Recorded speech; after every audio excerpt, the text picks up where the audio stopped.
We'll go. Okay. We're here with Coach Hoiberg.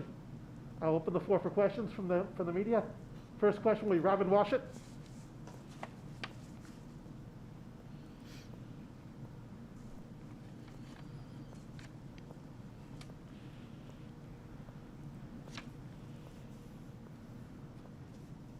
Robin, go ahead.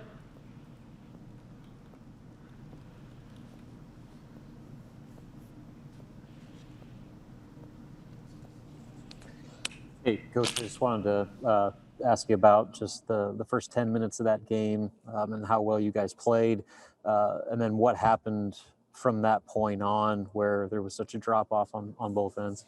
Well, Robin, the first probably nine minutes of that game is exactly what we have stressed, these last several days with all the turnovers that we've had, the problems with, I think, 18 and in the first two games was moving the ball and trusting and making the right plays and making the right reads. And I thought we did that as well as we have all year. And that's exactly what the system looks like when you go out and you score 8 baskets on and you get 8 assists on those plays. I think we had 10 assists at halftime and 3 in the second. The movement just wasn't the same. And then we started trying to go on our own and driving into the pile again and turning the damn ball over. And, it's got to come to a point where it clicks. I've never been a guy to slow it down and stop and run an action every time down. I love the flow when the defense is disorganized, getting back into the play and trying to get something accomplished early in the possession. But right now we're just not making good enough decisions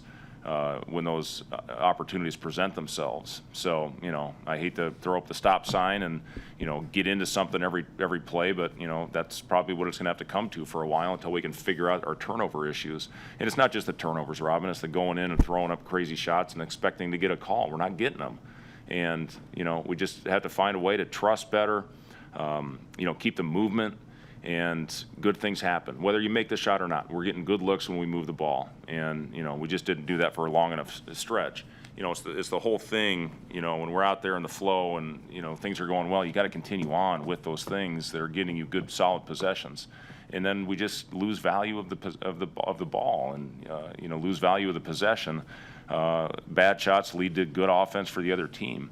I'll say this, our defense for the third straight game has held our opponent under 40%, 32%. You should win that game. We're leaving too many at the free. You missed 10 more free throws again tonight. I don't know what to say any more about that. We work on it. We talk about it, but we're just not going out there with any confidence, and we're leaving free points on the board, and that's deflating. It's deflating when that happens. It's deflating when you miss the easy ones, and it's deflating when you turn the ball over like we did after that great start. But, again, I'll say this, our effort has been really good. The 3 games we've played since the shutdown, I'm really happy with how hard we're going out and playing, but we're just not playing very smart right now. Chris Bassnett. Fred, how much of what you're seeing is just maybe frustration from the guys? Obviously, they want to play better on offense. They want to make shots. Is it frustration, or or how much does that play into it? Well, I mean, frustration shouldn't leave you to throw the ball out of bounds or throw the ball to the other team or jump up and then try to make the pass. Kobe Webster after the game the other night, he was great. He, got in a huddle and said, guys, every day we do 3 to 4 simple play drills. And then for whatever reason, we're just not carrying that over right now. And we had gotten much better at taking care of the basketball before we got shut down. And now we're just going back to bad habits. And when our timing isn't probably where it was before the break, it's leading to bad possessions and turnovers. But, again, I think we scored 8 of 12 to start the game, and all 8 of them were assisted. And again, that's what this thing looks like when it's humming. And it was the best stretch that we had. And as I said, I was so encouraged. It was leading to great energy on the defensive end. We were all over the place, swarming the ball. And we built a 9-point lead against a phenomenal basketball team, an old, experienced basketball team. And then we just, again, stopped doing what was leading to success on the floor. So, going back, unfortunately, we're not going to have a lot of time to work on these things, but we're going to have to get something accomplished tomorrow, whatever that does. It may lead to a game where we probably won't have great legs against Illinois, but I got to get something accomplished with this and get more consistency on the offensive end. Because right now, defensively, we're doing a good enough job. We're just not scoring the ball enough. Sam McEwen?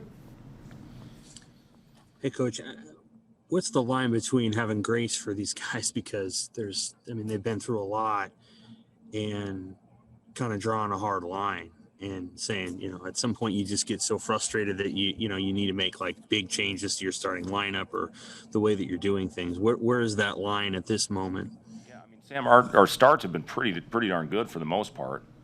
You look at Michigan State, we got off to a good start. Minnesota, not so much. Teddy was out of the lineup, obviously, that game. And then tonight was as good a start as we've had in league play. At Wisconsin, we got up 11 on them early in the game as well. The biggest thing, and listen, is some of it fatigue? Yeah, absolutely it is. And when you have fatigue physically, mentally, that's when we make a lot of the mistakes that we are. But it shouldn't continue to happen over and over again. And that's the frustrating part. And we got to find a way to fix that. That's not an excuse, because we had all that time where we weren't in the gym to have this many turnovers. We got to find a way to get back to valuing possessions. And if we do that, I don't know, call me crazy. I still think we have a chance to win some games.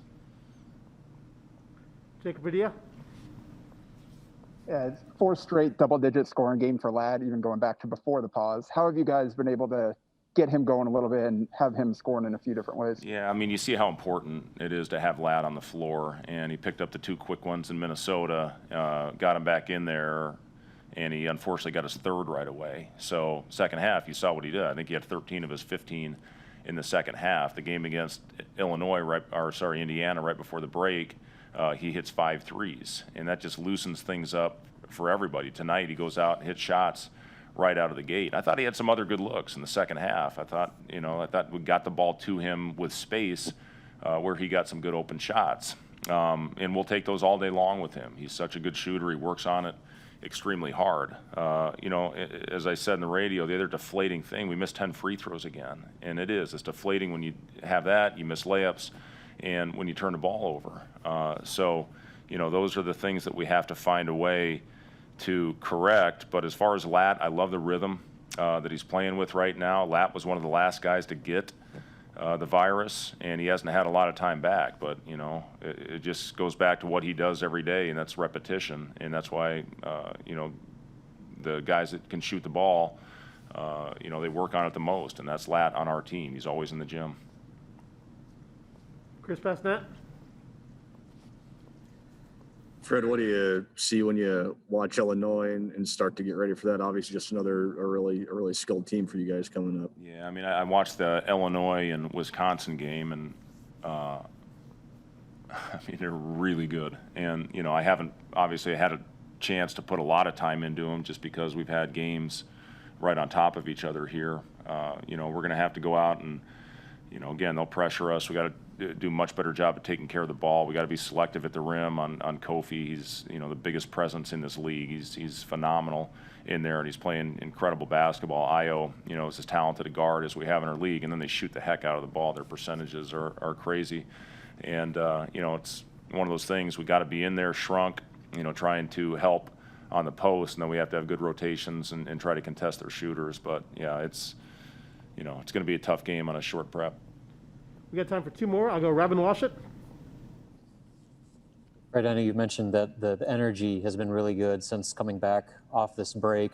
With a game like this where you played so well and then things just kind of fell apart, now 48 hours later, you play the number 6 team in the country, already riding an 8-game losing streak. How worried are you about that energy level being maintained through what is probably going to be a pretty difficult grind to end this season? Believe it or not, I'm not. That's one thing that does not concern me with this group is going out and playing hard and playing with energy. We just need to play smarter. And you would have thought we were competing for a league championship as energetic as we were in Minnesota on our off day, where we went out and had a really spirited workout practice, and then the next day came in, carried over into the shoot around, and then the second half after being down big, we just continue to fight back in games like that. So our energy level, there's no problems with that right now. And then, tonight, same thing. And I thought that carried over from a really crisp, we had 2 shoot-arounds today. We came in early at 9 when the guys had to test, and went out on the floor, put the game plan in, watched film, came back at 4 o'clock and almost practiced, without a day of prep. I wanted to get a sweat going and get them going. Maybe that was a mistake on my end that took their legs a little bit, but I just felt we had to do that, with the rule of taking yesterday off. But as far as the spirit and the energy of this group, it's still there. And, as long as you have that, if we play smarter, then we're going to have a chance. But, it's that's what I'm looking for. I mean, the guys, and I talk to them about it all the time, go out and play hard, play with energy. And that's been pretty consistent for our group all year. Okay, we'll finish up with Andrew Ward. Fred, can you talk about just the improvement of Eduardo here the last couple of games, especially? He seems to really have kind of found a niche here for himself. Yeah, Eduardo was terrific again tonight. I thought he gave us a big boost. He was he was a +9 in our game at Minnesota. He was the guy that really helped bring us back. Made a couple of really good backdoor passes, flashing up to the elbow. Had a great block in a corner. He had 2 good blocks. They called a foul on one of them, but I thought he got all ball and made a great play on it. Blocked a dunk. We haven't had that rim presence. So, the thing about Eduardo, I put him on the other team and made him the best big on the scout team, and I think it's really gotten him in shape. It's helped him learn the systems of these other teams, and he's earned it. He's earned his time, going out there. Unfortunately, he got himself in foul trouble tonight. But, with his aggressive rolls to the rim, that was what was getting Lat some good open looks. And, he had the nice finish in there with his right hand. But, yeah, defensively, he gives us something that we haven't had here, in the short amount of time that we've been in Lincoln. And, that's a rim protector. So, yeah, just really excited about Eduardo's future. Okay, that'll end our part with Coach Hoiberg. We'll head back with Donald Benton shortly.